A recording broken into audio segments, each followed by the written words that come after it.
Oh my goodness, what's happening? Hello, good morning to everyone.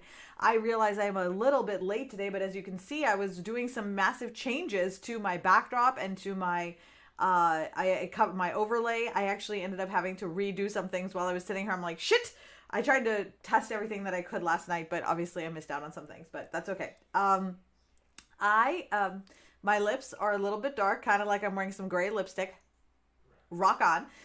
It's because this is a green screen. This is a green screen. Okay, check it out. I'm gonna hide the camera. Wherever it is, there it is. Hide this camera, right? It's a pink wall behind me, and the pink wall is the green screen.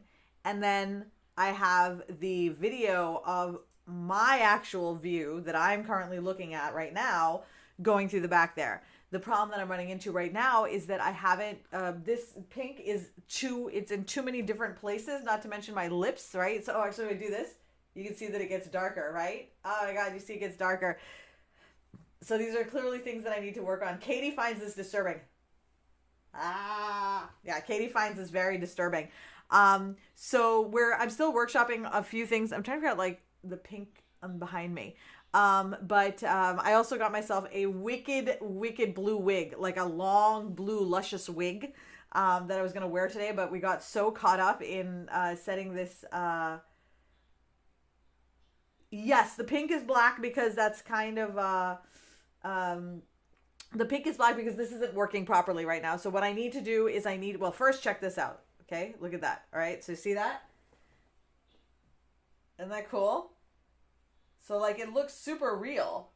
I just need to fix a little bit of this. Like this is going to be green instead of pink now.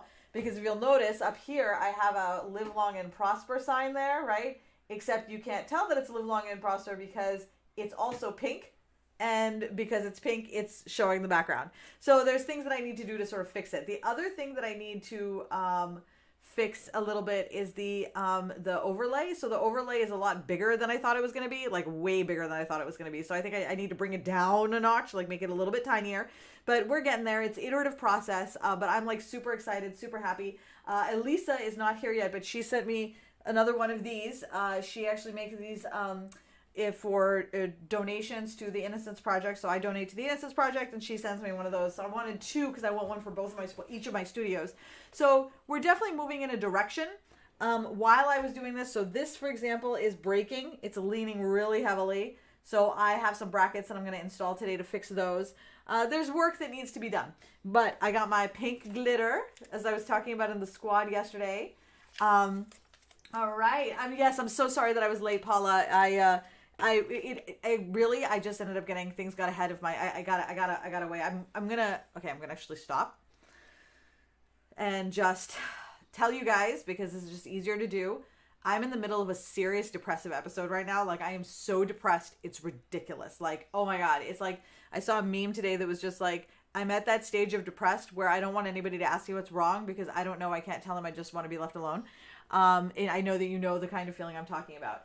I'm doing the things in my life right now that are only doing the things that are bringing me joy, but I am a little bit frazzled, as a result of this. So just so you know, I might be a little bit off. I'm doing so I want you to know that doing the podcast is joyful for me. So I'm not pushing through, but getting everything ready, trying to be in order and organized, that's the part that I'm finding challenging. So like the doing of the stuff isn't so hard. It's like the logistics and getting it done on time and making it, all those things, they're not quite working exactly the way I want them to. But the reason why I like sharing these things is because, again, progress has still been made, right? Yeah, it doesn't look perfect. My lips look like, I've put gray lipstick on it, which, or charcoal, like I've gone making out with like a soot king or something like that, which is like the chim chimney, chim chimney, chim chim chiroo, that kind of thing. But we're still making progress, still having a great time. And so I actually didn't know what I was going to be talking about today for Stop Shitting All Over Yourself. I was going to actually talk about working with chronic illness and depression, but I'm not in a good headspace for that. So I don't recommend, for me personally, talking about something that's negative when I'm in the negative space because my attitude is really piss poor. So I actually, fortuitously, I had actually written out a podcast that we recorded but for some reason the video is missing and we can't find it and nothing is actually kind of like, so we're like, you know what, I'll just record it again. It's from like early on. It's like one of the first ones. So I'm like, all right, I don't have to write something new. I'll just record that one again. So I'm very grateful that I had that in the can so that I could just do that. Darth Konecki, dude, I'm totes Darth Konecki. I look very Slytherin right now. I have my Elder Wand over there. I'm very Slytherin. I like this dark goth thing. All right, you know what I do want to fix? I do want to fix the chat because, like, I feel like I can't, like, one of the things that I think I need to workshop here is figuring out, it was Mary Poppins. I know Chitty Chitty Bang Bang and Mary Poppins, but that was Mary Poppins. Where did it go? Chat box. Okay, and can I, it keeps trying to move the pink thing. All right, let's move the chat box a little bit. I want to be able to see, I want you guys to be able to see more of the chats that, oh, is it locked? Psh. Oh my God, there we go. Okay, so we'll try to do it like that for right now. We'll figure this out, you know, as I'll bring it forward and then we'll figure it out for the next time because I can see how, like, I can improve this. It definitely needs improvement, but I can figure that out. On the right-hand side, I might actually make this, like this thing on the right-hand side, I might make that the chat area. Move the episode 24 and the green thing to the the left-hand side, and then make it all smaller. I think that'll solve the problem. Okay. So let's see what we have. All right. Yeah, everything is looking fuzzy. Everything is definitely looking fuzzy. Absolutely. Hi, Sheila. Good to see you, dude. Everything is looking fuzzy. We're still fixing it because it almost looks like back in the old days when you had like those old TVs, like our CRT TVs, when like you have the little fuzziness and you could see the grains. Like that's kind of what it looks like for me. It almost looks like I have an old movie playing in the background. Okay, alrighty. Katie likes my emo live look. Rock on. Oh my God, it's totally gray now, my tongue. Alrighty, let's see. I'm so glad you like the view in the window. That was sort of what I was going for. Like, I was like, you know what? I want you guys to be able to see the view as well, but I don't want to just have a picture-in-picture, and I couldn't figure out how to make it work. And then, like, this window thing, it's just such a, I just love it. I think it's like such a, I'm going to break my arm. It's a brilliant idea. I thought it was fucking brilliant. I was like, holy shit, this is amazing. Alrighty. Yep, just breathing, dude. That's what I'm doing. It's with the last, oh, Mendy, dude, can you answer a question for me here? I received a friend request from you, but I'm already friends with you, and I thought it might be an imposter. So I went to message the old you to see, and it said that you aren't available. So I'll accept that friend request if that's really you. But if that's not you, I want to know, and I want you to know that someone's asking people to be friends. There's 24, she's friends with 24 people, and all of them are my friends, so it kind of made me think that maybe something had happened to your other account, but let me know if that's really you. Okay.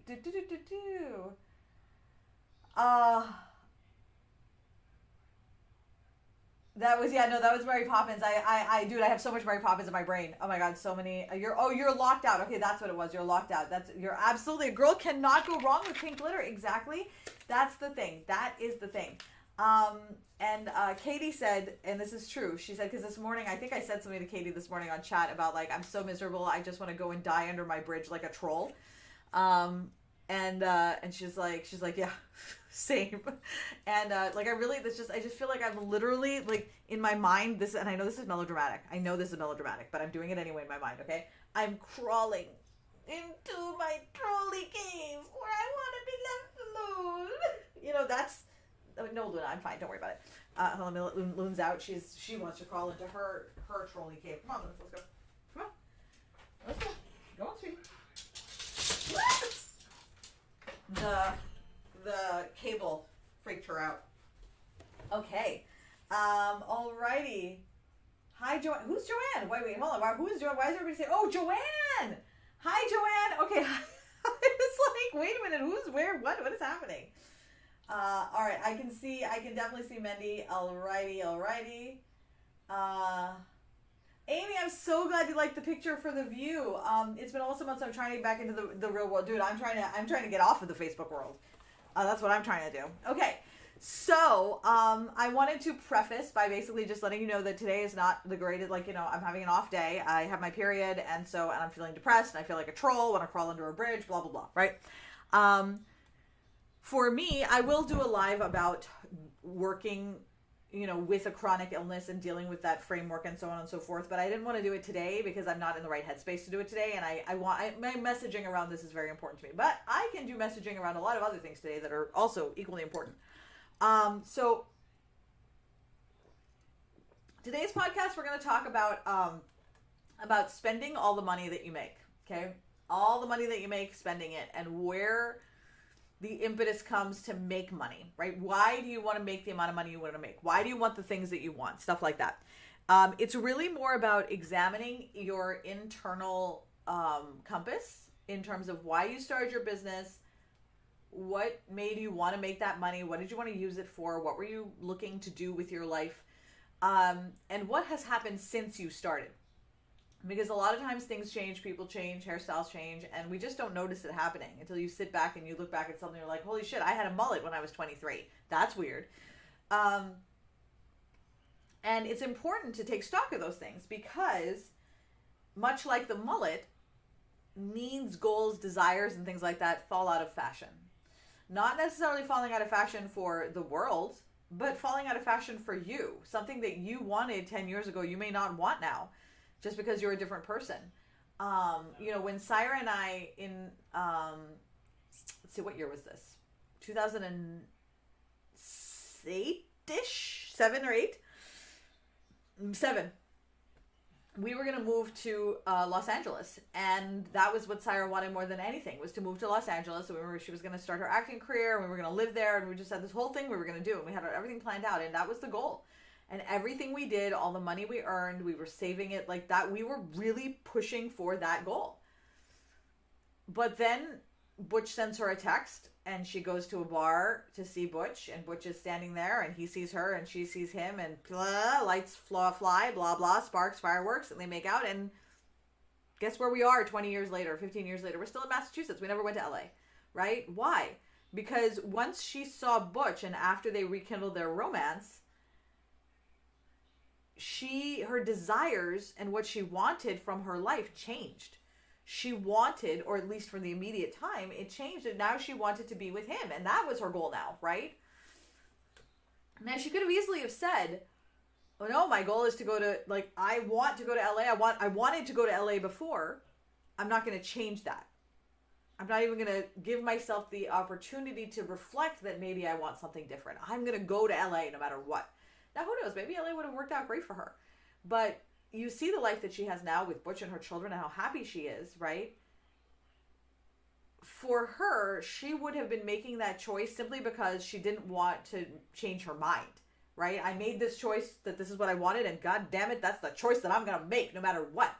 She wouldn't have given herself the opportunity to change her mind. And we do not often give ourselves that opportunity to change our minds about things that we want, and we gauge ourselves against these benchmarks and metrics and ideas that maybe someone else set for us, or maybe we set at a time when we were someone else. And we find ourselves 5, 6, 7 years later miserable. Maybe we've hit our goals and we're miserable, or maybe we haven't hit our goals and we're miserable, but we're not even sure whether we want to hit those goals in the first place, and it gets very, very murky. So today I want to spend a little bit of time massaging. Hi, Joanne. Hello. Hi. So good to see you. There you are. I see you now, Joanne. I didn't see you before. I was like, where is Joanne? Everybody's saying hi to Joanne, but I didn't see Joanne. Now I see you. All right. So what we're going to do now is I'm going to dive in. I'm going to jump. I'm going to start the podcast. While I am recording the podcast, I'm not looking at the screen. And then when I'm done, we'll come back and do a Q&A and talk about what we have just talked about. All right. So let's hit it. Hello and hello. Hello and hello. Hello and hello. Hello. Hello. Hello.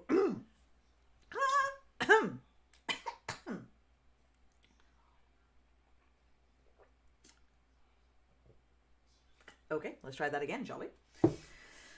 Hello, and welcome to the Stop Shooting All Over Yourself podcast. I am your host, Manessa Konecki. I am a business strategist with 25 years of experience working with one-man shows to multi-million-dollar businesses, private enterprises, direct sellers, and biotech companies. And there are a few fundamental truths that I've learned about how to make money and feel successful and enjoy your life at the same time. When I first started my business, I used to hustle and give myself such a hard time about everything because there always seemed like there was so much to do and not enough time to do it in. I believed stories about the things that I needed to do to make money.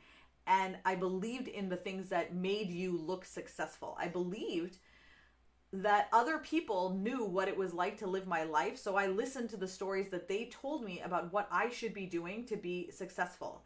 And unfortunately, they had no idea what it was like to be in my shoes. And their ideas not only didn't always work for me, but trying to force a square peg into a round hole drove me into a depression and illness, and finally, my breaking point.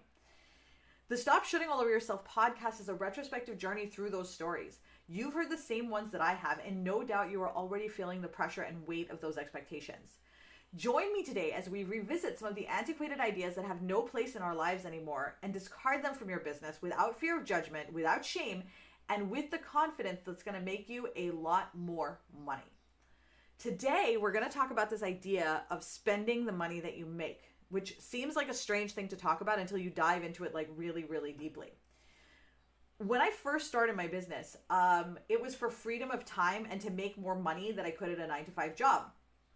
It was riskier, right? But it had more potential for return. Like I could definitely get a job. I was limited by how much I could earn based off the hours. But with a business that I was running myself, I could make as much as I wanted. The sky was the limit. Now at the time, I wasn't very clear on what my goals were beyond getting out of debt and making more money. I was just like, I just want to get out of debt and make more money, right? That was all I wanted to do. It was fairly unspecific. Now, as I started to grow, I was making money, okay? And I started to make more money. And as I started to make more money, I started to pay off my debt. I started to get a new car. I had money to do everything that I wanted, right? Everything that I wanted was great, right? But then suddenly I found that I needed new things, right? I needed new clothes. I needed Freebirds. I needed a bigger car for my inventory. I wanted to pay for vacations, a new printer, a programmer for my website. There was always something that was coming up that I needed and that it cost me more money, okay? So even though I was making a lot of money, I was also spending a lot of money. Now, all of those things, because I was, I need this and I need this and I need this, I was incurring debt, but I was making money, so why not spend it? I was working hard for it. I deserved to be able to enjoy the money that I was earning. So what was happening is that I was bringing in money and I was spending it as fast as I was making it. So I had a lot of cash flow, lots of cash flow, but I wasn't making a lot of profit, which is very important because if you're not making a profit, you don't really have a viable business. You just have money coming in, right? Now, what I didn't realize was that I had locked myself into a cycle where I would never be able to actually rest because I was always going to have debt with my spending habits. There's no judgment, but my goals were not aligned with my spending habits, which means that I was setting myself up for failure, right? Because I wanted to relax. I wanted to rest. I didn't want to have to work anymore. I wanted to be able to have a ton of money in the bank. I wanted to be able to say, I'm not working this week. I'm just going to sit and watch TV and eat bonbons. And that's what I wanted. That's the freedom that I wanted, right?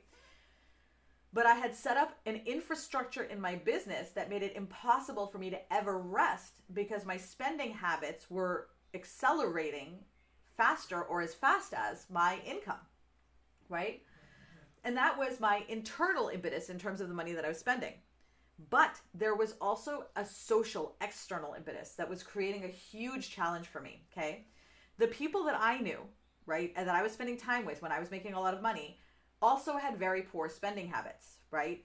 But they were doing the same thing that I was. They were making a lot of money and they were spending it on a lot of things. They were buying other cars, second cars, third houses. They were spending money on a whole bunch of things, expensive shoes, expensive clothes. And again, I'm not saying this as a judgment against them or me, but these are very poor spending habits, right? And because they were doing it and they portrayed success, and because I had not spent a lot of time thinking at this point in terms of really articulating what would make me happy, right? I got really caught up in the making money, I'm spending money, I'm making money, I'm spending money. I want this, I want that, I'm going to spend money. I deserve. So the story changed at some point from me starting my business for some very specific reasons in terms of freedom and money to, but like non-specific in terms of what it looked like, right? To being all about just making and spending, right? So now I was just constantly working to pay for the lifestyle that I had created for myself. Now, again, this isn't to say that anyone is bad or that anyone put peer pressure on me. Nobody ever did. But I mean, other than the general peer pressure of me wanting to be like everybody else, but nobody was actively saying, oh my God, you're a loser if you don't buy things. But you get caught up in the momentum of the people that are around you, whether they're your friends, your colleagues, other people in the same business as you, when you surround yourself with people who are behaving in a certain way, you will also behave in that certain way, right?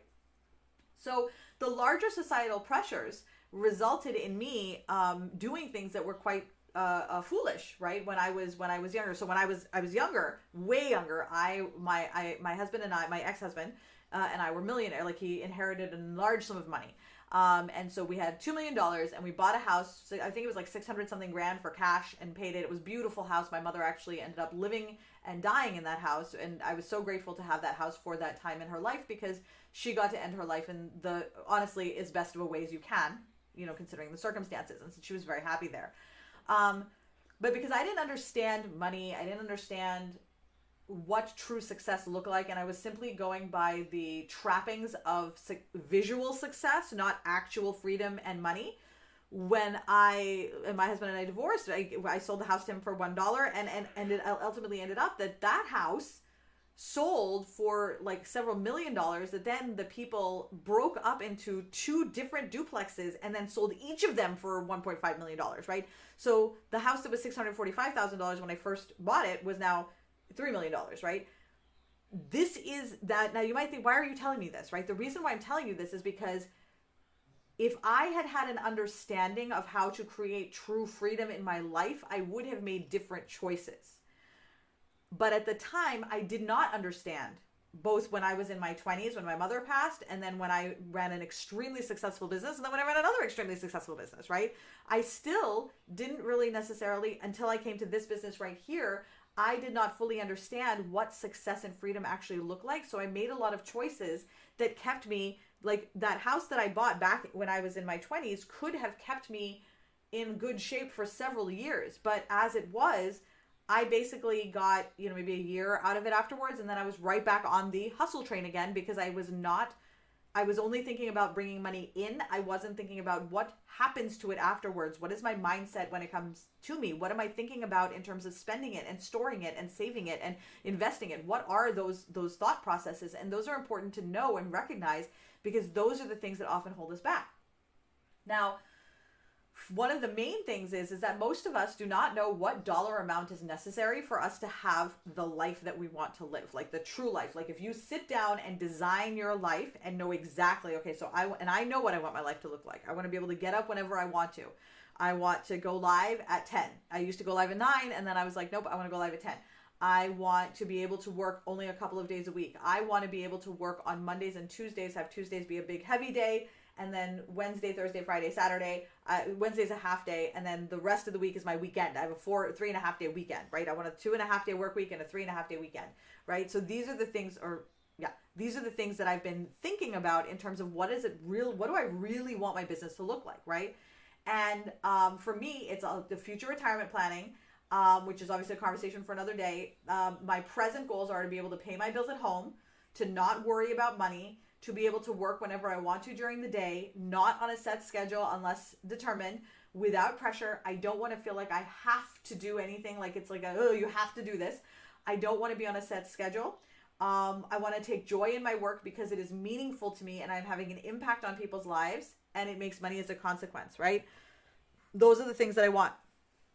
So my next question becomes, how much does that cost, right? That's the question we don't often ask. We don't often sit down and say, okay, this is what my life looks like. How much does this life cost? So I know that if I want to live this life, I need $15,000 a month for just me. And then if I want to staff, right, I need 20. Okay, so that's what I need to make from my business for me to be able to live a successful life and have all of the things that I want. So anything above that is gravy, right? Anything above that is gravy. For many of us, we don't put down a financial goal or why we've selected that goal. So the goal keeps growing, and we end up getting caught up in the momentum of the people that we surround ourselves with or societal pressures or things we see on TV. And eventually that $15,000 goal, Syra and I found ourselves in this space at one point where we were making like $30,000 a month. And for us, we kept saying how we were failures. We kept talking about how we were miserable and we didn't know what we were doing. And we just were so hard on ourselves. But we had already, not only had we killed our goals, we had killed our goals and then some. But at the same time, because we had not been paying attention to what our original goals were and really like making sure that we were being mindful, that we changed the goalpost on ourselves constantly and then gave ourselves a hard time for not hitting this new goalpost that just kept moving. And no marathon runner can run a race if you keep moving the goalpost. So now somebody gets to the end of the Boston Marathon and someone says, JK lol, your end goal is actually in Maine. Keep running. Well, that person's just going to stop. You've seen these people crawling over the finish line. There's no way that they're going to get to the place in Maine, right? So even though I know that this is what I want, right? So I just articulated for you what it is that I want out of my life, right? If I look back at the last 10 years or so, I wasn't actually living my life like this, right? So like, this is what I have wanted for my life for quite some time. Probably since, I would argue probably since 2013 or 14, I've really been thinking about this idea of freedom and joy and that kind of thing. But it was still a zygote, so it wasn't really anything comprehensive, nothing that I could even rest my hands on. But these are just ideas and thoughts that have just been kind of going through my head. But if I go through the last 10 years or so, I realized that I was not there. The habits that I was putting in place and the life that I was living were not reinforcing or in support of the goals that I had set for myself, right? So for example, if my goal is to be able to pay all of my bills, then how is spending $1,500 on Freebirds actually going to solve that problem for me, right? How is that giving me freedom? Especially when those Freebirds, I wore them for a little while and I've never worn them since because they hurt my back, right? So that's the key thing to sort of think about there is, right? Like, so I ignored the pain in my back because the Freebirds looked so cool and they were so fun and they were so great. But like, I was sacrificing a great deal financially and physically to be able to wear those Freebirds because I was trying to keep up with something that I thought I needed to keep up with, right? And the thing to keep in mind is that this is my story. What I'm using the Freebirds as an example because when I look at them, they are the things that I like. I can't believe I mean, they're amazing. They're beautiful shoes. I love them. People, I think they're great. My back hurts. It doesn't work for me, right? And I still have a couple that I'll throw on every so often where I'm like, But for the most part, I would not, if I didn't have them, all I wear right now are sneakers. If I didn't have them, I wouldn't mind. So all of that money, which I think total probably is about $5,000 that I spent on Freebirds, could have gone into retirement. When I think about what that $5,000 could have become, right? If I had invested it 5 years ago, and now it would just keep making me money, which one is a better solution, right? Which one is the better use of that money? Again, if you love Freebirds and you're going to wear them all the time, then spend the money on it. That's not the problem. The key is what is your actual goal, and are you spending your money in alignment with those goals, right? So if your goal is to run a really successful business that is automated, is you creating a group that you need to be present in all the time really a good use of your time, right? It's not in furtherance of your particular goal. But if you're looking to build a community of people around a particular topic that then you can sell to, well, then a group makes perfect sense, right? But it really is about what is your goal, and are the steps that you're taking, the habits that you have developed, are those in alignment with that goal, or are you just doing them and your goal is somewhere else over here that you're just like, oh, well, that's a goal that I have, but I'm doing these things, and in our minds, those two are not interrelated. And for me, that's what it was. I just was spending all the money over here. I want my freedom over here, and never the twain shall meet, even though those two are inextricably entwined to each other. Now, the feeling for me, right, I've always had a desperate need to keep making more money, right? So it's just desperate need. It comes from that I've never felt like there was enough. I was always afraid. I still find myself defaulting to this fear of I always need to make more money, need to make more money, need to make more money. So you've got this idea of where I need to spend a lot of money, and then I have this idea that I need to make more money, and then I keep telling myself, hey, listen, I've made more money, I deserve to spend it, and you can see how this cycle just keeps going. Now, I'm describing my cycle to you in intimate detail because I want you to see what it looks like inside my head, so that when you are looking inside your own head and examining these things, you might be able to find some parallels, or you might be able to see what stories you're telling yourself or what things you've brought with you from your childhood that you may want to massage out, because those are the things that are actually holding you back in your business, not the fact that you're not making enough money. It's the fact that your spending habits are poor, or you do not have your goals in alignment with your spending habits. Now, for me, I went to therapy so I could work my way through a lot of these things. So in therapy, I worked through this understanding of money insecurity and where a lot of my issues came from, and how when I was a kid, having our electricity turned off, and we were constantly worried about money, and we, sometimes we didn't have electricity, sometimes we didn't have water. It's like, it was just, there was always something going on when we were kids. Then as I grew up, and we moved into Brighton, and I brought these very negative money habits with me. What ended up happening was we got really close to being evicted from the house, from the apartment we were living in. It was like really terrifying. Sarah and I ended up like we were in such a deep depression. We both each ended up getting 3 jobs apiece, worked nonstop, borrowed money from my aunt. It was just a really tough time. But and those came as a result of the behaviors that I was engaging in. But at the time, I had not put those two things together. I was just like, I don't understand why all this is happening. I know I need to spend less, but I wasn't able to, like, these were just words that were coming out. I hadn't figured out inside what that meant, right? I knew that I needed to spend less so that I wouldn't have more debt. But that was surface level language. I understood it in my head. I said the words, but deep down inside, I didn't understand how to make that happen in me so that I didn't want to spend more money, right? Because I was spending this more money as a coping mechanism, right? So like I had things to work out in therapy. Once I worked those things out in therapy, the next thing that I realized was that I had some money mindset issues in addition to the core beliefs that I had about about money growing up. I also had some money mindset issues about my own self-worth, about value, about selling, about sales, so on and so forth. So I hired a money mindset coach, Amy Crean, who worked with me over the course of about 6 sessions.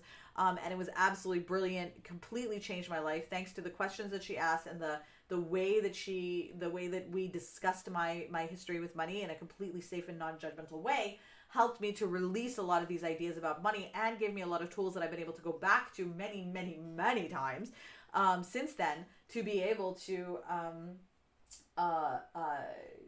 massage through sales ideas, language. The money mindset training that I took with Amy, it was also training, it was coaching with her, was instrumental, not just in terms of helping me with my money mindset, but also in terms of helping me with my marketing language, because she really helped me to massage out some of the values that I offer.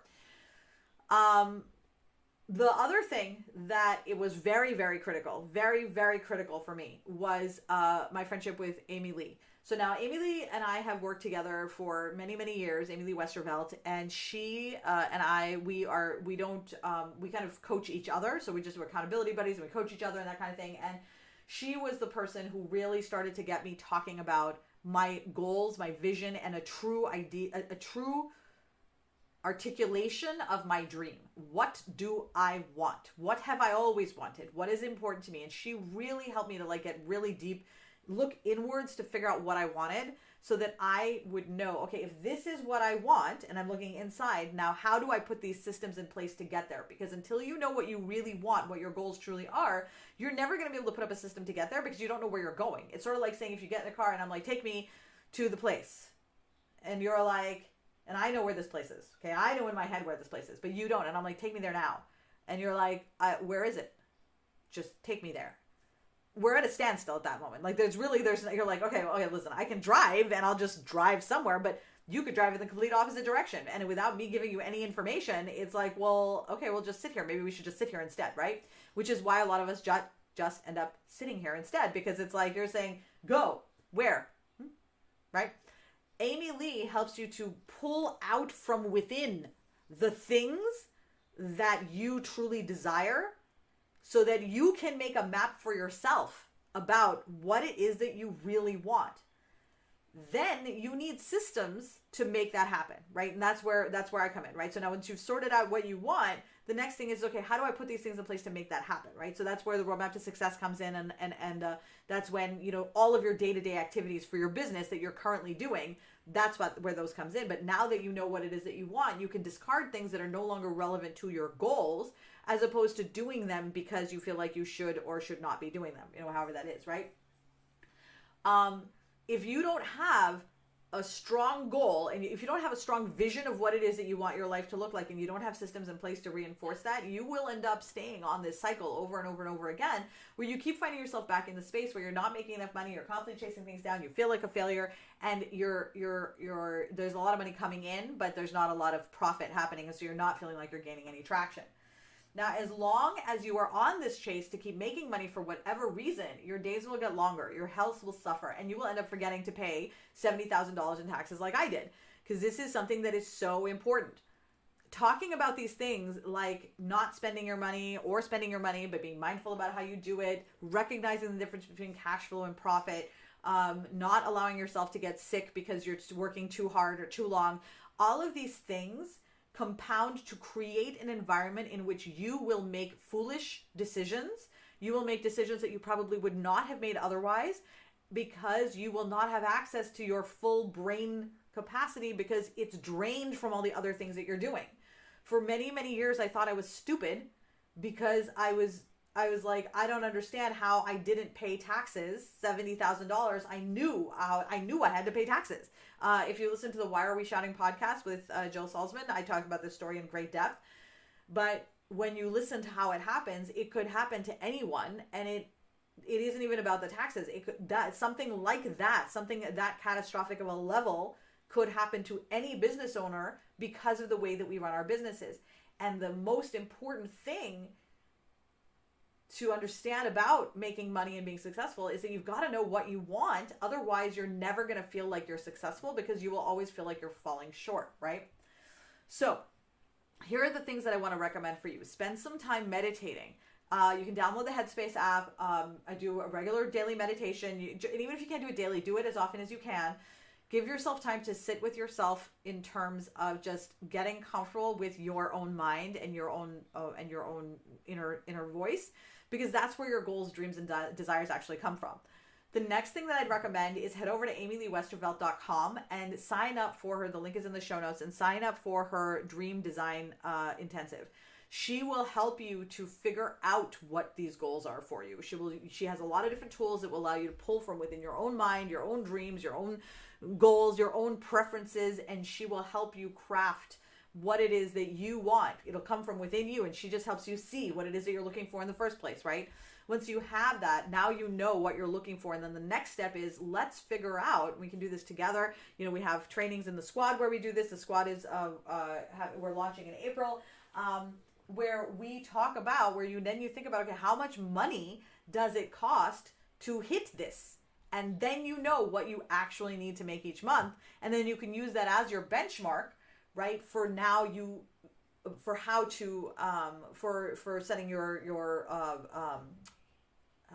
oh my God, I totally lost my train of thought. Now you can use that as your milestone markers. Okay. There was a time when I thought I was all alone out here with my belief systems about money, success, and income. I thought there was something wrong with me because I simply couldn't figure out the trick. No matter how many new tools or systems I tried, I wasn't able to figure out the trick that was making it work for so many people, but like not exactly for me the way it was supposed to. I was making the money is not the issue. Success, there are people out there right now, and I want you to know this. If you are making a lot of money and you still feel like a failure, that's a thing that happens. And if you're not making any money and you feel like a failure, that's also a thing that happens. This is income agnostic. But it turns out there are millions of us who are not talking about these issues. We're not talking about them because we either feel too bad, or we don't want people to think that we're foolish, or we don't want people to think we don't know what we're doing. There's a lot of reasons why we don't, but we don't talk about it. And so we're not able to get out of some of these really bad patterns that we find ourselves in because we don't know that everybody's also doing the same thing, and so we can't talk it through. The good news is that there are a lot of us, and we are learning more every day. I began feeling happier almost immediately after I started working through some of these ideas, and my life completely changed when I hired Amy Crean as my money mindset coach. Because seriously, if you just want to work through your money mindset issues and just someone who will just sort everything out with you, hire Amy Crean of Inspired Bravery. She will just walk you through it, and at the end you'll feel better. It's like, I didn't want to figure it out on my own, so I basically just threw money at the problem. But start with marinating, right, and sitting on what you've heard today. If you have questions or you need help, head over to my business page where we recorded this live and ask your questions on the thread. The link is in the show notes. If you want to watch this recording live, which I know you do, join us every Wednesday at 10 a.m. Eastern on my Facebook page and join the Q&A after. You can also join the conversation for this episode on the page right now. I think that's it, right? Like, I feel like that was a real wishy-washy ending. We gotta end it. This is on this page right now. Okay, we're just going to end there because I got nothing. I can't. We're just going to end there. It's like, I don't even know. We're just going to end here. Okay, all right. Let me go to the DTS page now, and let's see what we got there. I was just like, I know I needed to end it. Sometimes it's just like, my endings and beginnings. Like, I think today's beginning was pretty good, actually. But my endings and beginnings are just they're not my thing, man. Wait, this is muted. Why was it? Okay, there we go. Like, I think today's beginning was... Okay, wow. I do not think that me talking over myself was necessary there. Okay. All right. Oh my God, I feel like I missed something. Somebody asked if somebody was all right. Oh my God, Karen, is your husband okay? Dude, oh my God. Hi, Patricia. Hello, hello. And Joanne, I see you as well. All right, hold on. There we go. Yes, no, okay, so let's all right, now I'm here. I'm caught up on the comments. Absolutely, Marla. We are trained not to talk about money. And the thing to keep in mind, Alex and I were talking about this the other day, and it is so important to keep this in mind. And I'm not going to articulate this as well as I could, but I want you to like hear it even poorly articulated. The people who teach us that it is impolite to talk about money are the people who have money. Okay? The rich don't like to talk about money because it's rude. Well, yeah, it's easy for you to not want to talk about money because you have a lot of it. If you don't have such an abundance of money that is irrelevant, right? So like Warren Buffett, his amount of money is irrelevant. It's just so much money, it's irrelevant. The man can literally just go through his life and he never has to look at a bank account. It's not a relevant part of his life, right? Other than the fact that Warren Buffett likes money to be a relevant part of his life. He doesn't, at this point, he could literally stop and just live his life, right? By the way, he's not one of the people who says we shouldn't be talking about money because he says we should be talking about money, right? But the institutions that say that you shouldn't talk about money are the ones that are they have a vested interest in keeping your mouth shut. Let's talk about how that works. You're in a company, okay? The company policy says you cannot talk about your salary with somebody else. They cannot tell you that, by the way. So if I want to talk to you, so let's say Mendy and I are sitting and we're talking, we're in the break room, and Mendy tells me that, so Mendy and I are exactly the same, okay? Exactly the same level of experience, exactly the same level, everything is the exact same, okay? Mendy tells me she's making $30,000. No, I tell Mendy I'm making $60,000 a year. Mendy tells me she's making $30,000 a year, okay?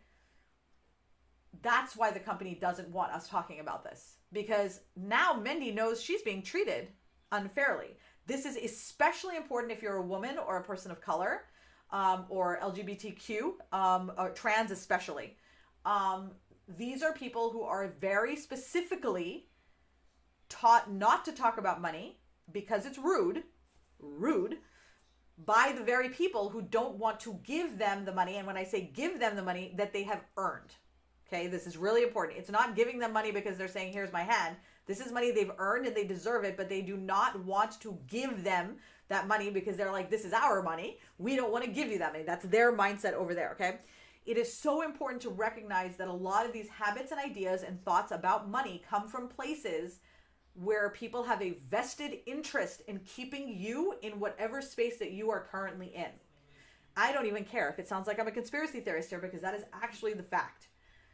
The only way for us to all rise together is for us to feel comfortable sharing numbers, to talk about money, and it doesn't have to be in a public forum like this, but we have to be able to talk about it amongst ourselves because how else would a woman of color know that she is being paid less than a white woman, or how else would a woman know that she's being paid less than a man, or how else would someone who is trans know that they're being paid less than someone who is cis, right? There is no way to find these things out unless we talk amongst ourselves on the ground. But guess who tells you that you can't talk about it? Everybody who's above, right? That is why it is so important for us to do these things. The other part of it is that if you find out that so-and-so is getting this discount and so-and-so is not getting that discount, then again, you see that someone else has a leg up, right? Someone is being given a leg up where it's like, you know, one of the issues that we had, when I was in my direct sales company was that there was a concern that some people were being given preferential treatment. And people didn't mind that other people were doing better than them, right? Nobody minds if someone starts a business and someone else starts a business and you do well and I don't do well. Like, I don't mind that you're doing well. I'm excited that you're doing well, but I don't want to feel like you're doing well because someone gave you a pot of gold that you didn't earn or did nothing with and was like, here you go. Now, this is diving into a lot of systemic stuff. So I don't want to get caught up in all of that because all of that stuff, there are many, many people who are having many conversations about this that are incredibly important. But we can get very distracted by these bigger conversations instead of focusing on what are the actions that we can take right now to slowly dismantle this unfairness and dismantle these issues that we find ourselves in, right? And so the best way to do that is through talking, right? So I need to be comfortable sharing with you that I didn't pay taxes. $70,000 in taxes, I didn't pay. I need to be comfortable sharing with you that I need $15,000 to run my house if I do not have a staff for my business, and $20,000 to run my life if I do have a business. Syra needs to be comfortable sharing that she makes between $20,000 and $30,000 when she sells. You need to be comfortable sharing whatever you make and the concerns that you have. Maybe, again, not on a public forum because not everybody is comfortable doing that, but with somebody who you consider to be a peer or a coach that you can have these conversations with so you can get an accurate assessment of scale, of perspective, of potential. Otherwise, you are operating in a blind space without the information you need to grow, or you are being kept from that information because of your gender, your race, or whatever, right? Okay. All right, let me see. I kind of like really jumped in there. Okay, where do we go? All right. He is progressing well. I'm so glad to hear that. And Patricia is correct. They don't want to draw attention to what they have because this is really important. That is a scarcity mindset. It is ironic to me that people with so much money have such a scarcity mindset. You have people who are millionaires and billionaires saying, I don't want to pay more taxes. Meanwhile, you have people who are making $20,000 or $30,000 a month, sending, hundreds, the spare $100 they have here or there to Ukraine or to Black Lives Matter or to causes that are important to them or to helping people down the street pay their electricity, right? The abundance mindset, the community mindset where we are all in this together. And that is one of the key reasons why I have my whole business and the way it's set up the way it is I am trying to create a community of us. People who where you would look up and say, that person is successful, I want to mimic them. Or people who can be good resources for you to be successful that I trust, so that you know that you're getting someone who subscribes to that exact same philosophy. I want to get people together who are in similar stages, who are willing to talk about these things with each other so that they can help to grow. Because until we start talking about these things, we are living in the shadows. And when you live in the shadows, you can't actually solve any problems, right? You can't solve any problems. You just stay stuck there. Alrighty. Not talking about money is institutional and it is also generational. Absolutely. And this is, so that's Amy Crean. For those of you that did not know, I just want to jump this up again. Amy is my money mindset coach. She is brilliant and has such a strong grasp of my particular market because we share the same target audience. And so she works with the same people I do, knowing the kinds of things that we struggle with, which is why I rely on her so heavily as my money mindset expert, because I know that not only can she help with money mindset in general, but she can help my specific audience with your specific issues because she has trained to do that, right? So that's something, she's here. You can message her anytime, Inspired Bravery on Facebook. And actually, Amy, I actually have a note that I need to book a session with you probably in a month or so. Like I was like, oh shit, I could see something coming into my mind and I'm like, shit, I gotta get another session on with Amy for a booster. It is generational. So that is something else. And I recommend talking about that in therapy also. Like, the great thing about coaching like this and coaching with Amy, whatever, is it gives you a lot of really good, seeds to plant for therapy so that you can take them into therapy and like you work on some of the things in mindset, but then you're like, okay, I want to massage this. Why am I bringing this generational money issue with me? Where is this coming from? You may work with a past life regression coach. You may, do therapy. You may do spiritualism. It doesn't really matter what you do, but you'll work on the systems and the practical stuff with Amy, and she kind of helps you through it, gets you started, or even with coaching with me, not the money mindset stuff, but the other stuff that I help work with, like this podcast, for example. And then you're going to take what seeds we plant in this podcast and then take it to therapy or marinate on it yourself or what have you. But this is the initial conversation in your head to get going in that space. Okay. Alrighty. Okay. So that's what I want to leave you all with today, guys. This is talking about money is ridiculously powerful. So something that I wanted to let you know that we're going to be doing is, and Alex and I have not started doing this yet. We were going to start doing it at the beginning of the year, but since we're just ramping up for the squad launch, we're going to wait until afterwards. But one of the things that we're doing is, he understands money and the things that we need to be talking about like really well. He is not a financial expert. Like he doesn't coach people or anything like that, but just the conversations him and I have been enough for me to be able to learn some things, go looking for some stuff. And so I want to be able to have you guys listen in on conversations with Alex about money, right? And so that way you'll start to hear some of these ideas, because my exposure to him and his thoughts and his process is what has helped me to get through some of these things and to like reframe my perspective. So that's an additional tool that we're going to be adding into the squad in this coming year. Now, just so you know, just in case you have not signed up yet, the squad is launching. socialstrategysquad.com. There it is. I'm putting it here for now. socialstrategysquad.com. Go join the waiting list, and then we're launching in April. Lots of good stuff's coming at that point. But for right now, what I want you to do is this. I want you to really, really think hard about what you're doing in your business right now. Are you running to keep up momentum? Or are you doing specific tasks in furtherance of your goals? If you don't know what your goals are right now, then head over to amyleewestervelt.com and sign up for her Dream Design Intensive. That is going to be your best bet, your fastest way from I don't know what I'm doing to what are my goals, and then you can just move on and you can run with that. Like, honestly, it is such a shortcut to moving forward in your life. Like, I've done all the pieces, but not as part of like her actual session. And doing all the pieces, honestly, it like put my accelerator. It's like I'm like, full speed ahead. Even with the fact that I'm depressed right now, I'm still running full speed ahead. So that's something, right? So check that out. You guys will love it. Today we are not having the S&M show. We're trying to make it happen. We actually feel really bad about but we keep yo-yoing you around. Syra and I have a really, like, we have a client that we're working with, and it's a long-term client that we're still trying to figure out exactly the schedules and how to make all that stuff work. And it's not, and we're still workshopping that, right? So that happens when you're doing more than one thing. So she messaged me yesterday to let me know, and I was like, all right, just, some things got changed. So we're canceling it for today. We're going to try to like reconnect and we're just going to keep trying because we think it's important, but we just have to figure out how to make it work. And once we finally figure out when we're going to do it, then we'll work on getting consistent and that kind of thing. But for right now, we're just trying to find a time that works for us. So again, I apologize for yo-yoing around, but again, we're still trying to figure out what schedule is going to work between our various clients. All right. You guys have a fabulous day. Fabulous. And then for, I'm not going to see any of y'all until Monday, but if you're in the squad, office hours coaching with Syra tomorrow at 2 p.m. Eastern. All right. Joanne, thank you so much for joining us. Mendy, Amy, so good to see you. Sophia, Katie, Sheila. Guys, it was great to have you as always. And I really look forward to seeing you